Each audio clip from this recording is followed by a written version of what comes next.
సీరియల్లో సినిమాలో నటించాలనుకుంటున్నారా? అయితే వెంటనే మా యాక్టింగ్ స్కూల్లో జాయిన్ అవ్వండి.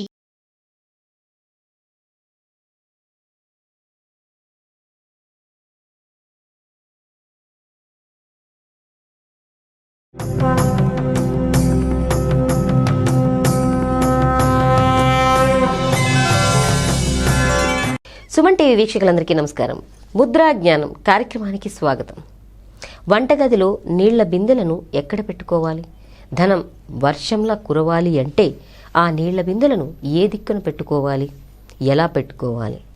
ఈ విషయాల గురించి మనందరికీ తెలియచేయడానికి మనతో ఉన్నారు ప్రముఖ అయ్యప్ప పడి పూజ విశిష్టైన బ్రహ్మశ్రీ వై రాజన్ నంబూద్రి గురువు గారు. నమస్కారం గురుగారు. నమస్కారం అమ్మా. అదేవిధంగా గురుగారు, మీరు పూర్ణకుంభ కలశ పూజ అనే ఆ పూజ సంబంధించి ఒక పెద్ద కార్యక్రమాన్ని మొదలుపెట్టారు. మరి ఆ కార్యక్రమం గురించి కూడా తెలియజేస్తారా? తప్పకుండా అమ్మా. ముందుగా శ్రీ మహాగణపతి దేవతాభ్యో నమః. వీక్షబంధువులకు అందరికీ నమస్కారం. అందరూ బాగుండాలి.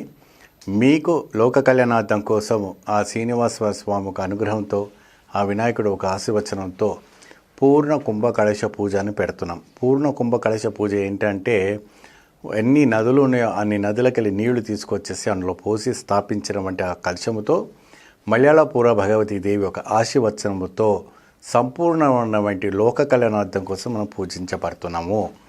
దీంట్లో ప్రత్యేకంగా నవగ్రహ దోషము, సర్పదోషము, సప్త కన్యల దోషము, సప్త ఋషి దోషము, దేహదోషము, పురాణ దోషము. అంటే పురాణ దోషం ఏంటంటే పూర్వజన్మ దోషం అంటారు. పూర్వజన్మము 7 జన్మల దోషాలు అంటారు కదా. ఆ పూర్వజన్మ 7 దోషాలు, మీరు బ్రహ్మహత్యపాతక దోషము, మరి సర్పదోషము, సకలము అన్నింటి కూడాను ఒకటే ఒక నిర్వారణము ఈ యొక్క పూర్ణ కుంభ కలశ పూజ. ఈ పూజలో దాంపత్యులు కూర్చోవచ్చు, వివాహం కాని వాళ్ళు కూడా కూర్చోవచ్చు, వృద్ధులు కూర్చోవచ్చు. సకల బిజినెస్ కూడా నడవాలి. వాళ్ళు జ్యువెలరీ షాప్స్ కావచ్చు, బట్టలు కావచ్చు, బ్యూటీ పార్లర్ కావచ్చు, ఇంకా రకరకాలమైనటువంటి బిజినెస్ ఉంటాయి. ప్రతి వాళ్ళు కూడా ఈ పూజలో పాల్గొనుకోవచ్చు. చిన్న షాపు కొట్టున్నవాడు కూడా వచ్చి కూర్చోవచ్చు. అందరూ ఆహ్వానితులే. కేరళ, తమిళనాడు, కర్ణాటక ఇంటర్నేషనల్ లెవెల్ నుంచి కూడా వీక్ష బంధువులందరూ కూడా ప్రేమాభిమానంతో ఆదరిస్తూ వస్తున్నారు. చాలా బుకింగ్ కూడా చాలా తక్కువగానే ఉంది. తొందరగా బుక్ చేసుకోండి, పూజలు పాల్గొనుకోండి. మీ భాగ్యనగరంలోనే ఆ భాగ్యలక్ష్మి యొక్క అనుగ్రహంతో ఇంటింటి పాలు కూడాను కోటీశ్వరులు అవేవంటి మహాయాగము ఈ పూర్ణ కుంభ కలశ పూజ. గురుగారు, అదేవిధంగా సమస్యలు అంటే ఆర్థిక సమస్యలు కావచ్చు, సంతాన సమస్యలు కావచ్చు, లేకపోతే ఇంకా ఏదైనా కూడా వివాహానికి సంబంధించిన సమస్యలు కావచ్చు, ఇలాంటి వారు కూడా సంప్రదించవచ్చండి. ఆనందంగా చేసుకోవచ్చమ్మా. సంతానానికి, సర్పానికి, కళ్యాణానికి, సకల దోషానికి, రోగ నివారణానికి, ఎప్పుడు రోగాలు, రోగితులు, పీడితులు, బాధితులు, పిచాచ నివారణ కలగాలని కూడా ఈ పూర్ణ కుంభ కలశాలు కూర్చున్నా కూడా పిచాచ నివారణ కూడా పోతుంది. ప్రేతాత్మ దోషము పోతుంది. మరి గురుగారు, మరి వంటగదిలో నీళ్ల బిందెలను ఏ దిక్కున పెట్టుకోవాలి? ధనం అనేది మనకి నిలకడగా ఉండాలి అంటే అది తెలియజేస్తారా? చాలా మంచి ప్రశ్న వేశారు శిల్పిక గారు. ఆ భగవంతుడు మీకు ఎటువంటి వరం ఇస్తున్నారో నాకే తెలియదు. మంచి మంచి ఆలోచనలు వేసి మా వీక్షబంధుల యొక్క కోరిక ఏదైతే ఉందో అన్నీ అడుగుతున్నారు మీరు.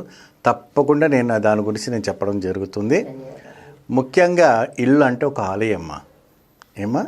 సో ఇల్లు అంటే ఏంటంటే వాస్తు ప్రకారంగా మనం కట్టుకోవడం అంటే ఈశానము, ఆగ్నేయము, వాయు, నైరుతి రకరకాలమైన దిశలు చూసుకొని మనం చేసుకోవడం చేస్తుంది. ముఖ్యంగా మనకు డబ్బులు రావాలి, డబ్బులు నిలవాలి, ఎప్పుడు ఉండాలంటే మనము బెడ్రూమ్లలో బీరువాని ఒక రకంగా ఒక ప్లేస్లో చెప్తారు. ఆ ప్లేస్లో పెడితే ఖచ్చితంగా వస్తుందని గట్టి విశ్వాసంతో మూఢ నమ్మకంలో ఉండిపోయారు. కానీ లింక్ అంతా కూడా కిచెన్లోనే ఉంటుంది. మీరు కిచెన్లో బిందె ఏ మూలకు పెడితే ఆ మూల ద్వారా నుంచి మీరు ఎప్పుడైతే నీళ్ళు తాగుతుంటారో మీ ఇంట్లో ఐశ్వర్యం అంతా పోతూ ఉంటుంది. ఆ పరమ సత్యం ఇది. చాలా జాగ్రత్త. ఎక్కడైనా కూడా బిందె మీరు ఒక చోట్లో అంటే వాళ్ళకి తెలియదు ఏ చోట్ల పెట్టుకోవాలని తెలియదు, వాటర్ ఫిల్టర్ ఎక్కడ పెట్టాలని తెలియదు. ఈశానమే అనేసి అన్నీ తీసుకొచ్చి ఈశానం మీద తలక మీద బరువు పెడితే ఎక్కడ పోతుంది? అక్కడ కాదు. కొన్ని దానికి ఆగ్నేయంలో ప్రత్యేకంగా కొన్ని స్థలాల్లో మీరు పెడితే మీ ఇంట్లో నిరంతరంగా డబ్బు నిలబడేటువంటి ఒక యోగము నేను చెప్తాను. అట్లాగే గురుగారు. ఏమా? ప్రత్యేకంగా మీరు ఏం చేస్తారంటే ఈ ఆగ్నేయం అనేటప్పటికీ ఈశాన్యం వైపు వరకు అది కుకింగ్ ప్లాట్ఫామ్ పెట్టడం అనేది జరుగుతుంది. దక్షిణానికి ఉంటుంది. ఒకవేళ మన నార్త్ ఫేస్ కావచ్చు, ఈస్ట్ ఫేస్ కావచ్చు, ఏ ఫేస్కైనా మనం పెట్టాం. సెకండ్ ఆప్షన్ ఏంటంటే అది ఇక్కడ కూడా పెడతారు. ఉత్తర ముఖాన కూడా పెట్టి పూజలు ఇది వంట చేస్తుంటారు. ఓకే, సో ఫస్ట్ ఆప్షన్లో మీరు ఈ మూలకు కానీ మీరు పెడితే నిరంతరంగా అపర కోటీశ్వరులు కాదు కదా, నిరంతర లక్షాధిపతి కావడానికి గ్యారంటీ ఇస్తాను నేను ఖచ్చితంగా. అక్కడ కానీ నీళ్ళ బిందె పెట్టి రోజు మీరు నీళ్ళు తాగినా అక్కడి నుంచే తీసుకొని మీరు ఇంట్లో వంట చేసుకున్నారనుకోండి, ఇంకా మీకు ధనాన్ని కానీ ధాన్యాన్ని కానీ ఆరోగ్యాన్ని కానీ ఎటువంటి కూడా లోటు లేకున్నటువంటి స్థలము జలస్థలం. అది ఎట్లా పెట్టుకోవాలి గురుగారు? చెప్తానమ్మా. అయితే ఆ జలస్థానం కోసం మనం చాలా జాగ్రత్తగా నీట్గా మనం ఏం చేయాలంటే కిచెన్లోనే ఒక మంచి మూల, ఏ మూల? నైరుతి మూల. ఆ నైరుతి మూలలో ఎక్కువ మట్టు కూడా నీళ్ళని నిలకడ చేసుకోవాలి. ఆ నీళ్ళని నిలకడ ఆ రోజుల్లో పెద్ద పెద్ద గంగాళాలను ఉండేది. అవును గురుగారు, బ్రహ్మాండంగా ఉంటుంది. నిండుగా నీళ్లు పోసి అన్ని పోసి ఆ మూలకు పెట్టే బరువు పెట్టుకొని అక్కడి నుండి మోసే. ఎప్పుడైతే కూడా మీరు నైరుతి మూల నుంచి మీరు నీళ్లు తీయడం మొదలు పెట్టారో అక్కడి నుంచి మీకు ధనం అనేది అభివృద్ధి అవుతుంది. అదే కానీ మీరు ఆగ్నేయ మూలంలో మీరు కానీ నీళ్ళ బిందె పెట్టారనుకోండి, నిప్పులో నీళ్ళు పోసినట్టుగానే అవుతుంది. ఖర్చు అయిపోతాయి. నిప్పులో నీళ్ళు పోసినట్టే అవుతుంది. మీకేం ఫలితం ఉంటుంది అంటే మొత్తం కూడా వృధా కావడం, లాస్ కావడం చేయటం. ఈ మధ్య ఏంటంటే ఫిల్టర్స్ వచ్చాయి. అది ఏ గోడ కంటే ఆ గోడ తగిలిచ్చేసుకొని ఆ గోడ నుంచి వచ్చామంటే నీళ్ళు తాగుతుంటారు ఆరోగ్యం కోసం. కానీ ఇక్కడ ఎంత లాస్ అవుతుందో మనకు తెలియదు. మన వాళ్ళు చెప్తారు ముందు నుంచి చీమలాగా పోవద్దు కానీ వెనక నుంచి వెనకలాగా పోయినా పర్వాలేదు అంటారు. అంటే వెనక నుంచి ఎంత లాస్ అయినా పర్వాలేదు, ముందు నుంచి చీమ పోకూడదు అంటారు. చీమ అంత హానికరం జరగదు కానీ ఆ సామెత. కానీ అది కాదు ఇక్కడ. ఇప్పుడు మనకు ప్రత్యేకంగా ఏంటంటే నిరంతరంగా మన ఇంట్లో ఐశ్వర్యం నిలబడాలి అంటే నైరుతి మూల చాలా శ్రేష్టకరమైనటువంటిది. డబ్బు నిలబడాలంటే అమ్మవారు అక్కడే ఉండాలి. సో దాని పక్కన బియ్యం పెట్టుకోవాలి, ఆ పక్కన ఇంకో రకంగా మీరు ఆ సెట్టింగ్లో ఉండాలి ఎప్పుడు కూడాను.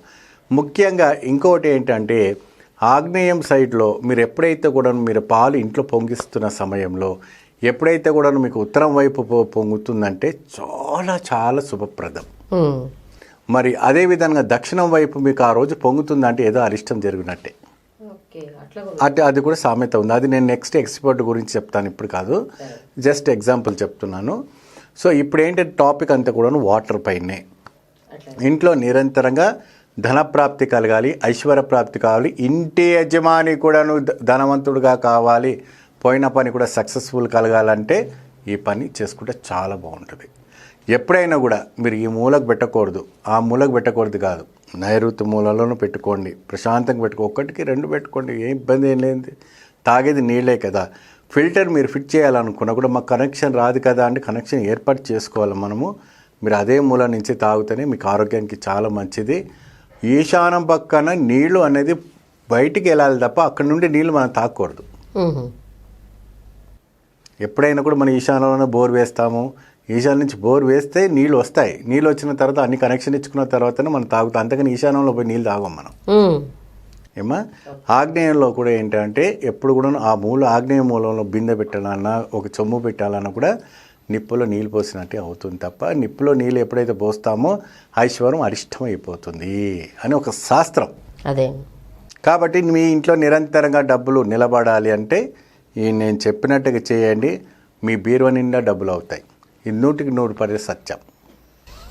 ధన్యవాదాలు గురువుగారు. అందరికీ కూడా మంచి జరగాలని చెప్పే ఉద్దేశంతో అందులోనూ ఈ రోజుల్లో ధనం అనేది లేకోకుండా జీవనమే లేకుండా పోతుంది.